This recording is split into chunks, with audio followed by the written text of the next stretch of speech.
Students కానీ, parents కానీ Uttaranchal university గురించి చెప్పాలంటే మీరేం చెప్తారు?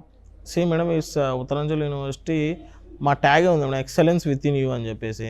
సో మీ దగ్గర ఏదైతే ఎక్సలెన్స్ ఉందో దాన్ని మేమైతే క్యారీ ఫార్వర్డ్ చేస్తాం మేడం. అంటే స్టూడెంట్ని ఎలా షైన్ చేయాలి, ఏ పారామీటర్స్ మీద వర్క్ చేపియాలి, ఫారెన్ ఇంటర్న్షిప్స్ ఎట్లా వర్కౌట్ అవుతాయి, ఇండస్ట్రియల్ కొలాబరేషన్స్ ఎట్లా ఉంటాయి. సో ఇవన్నీ ఏంటంటే వాళ్ళకు స్టూడెంట్కి ఎంతవరకు రీచ్ అవుతుంది, తనని ఎంతవరకు షైన్ చేయొచ్చు అనే దానిపైన ఫోకస్డ్గా ఉంటుంది మేడం. ఇండస్ట్రియల్ ఇంటర్న్షిప్స్ అనేటివి రెగ్యులర్గా ఉంటాయి, ల్యాబ్ వర్క్స్ అనేటివి రెగ్యులర్గా ఉంటాయి. సో ఇంజనీర్స్ అనేది main madam. Engineers are not made in classrooms అనమాట. 4 walls ఆఫ్ ఏ క్లాస్ రూమ్లో కూర్చొని ఇంజనీర్ని తయారు చేయమంటే so even companies are not expecting that. Okay, companies ఎంతెంత హై పర్సంటేజెస్ ఉన్నాయా, ఎంతెంత పర్సంటేజ్ ఉన్నాయని అడగట్లేదు.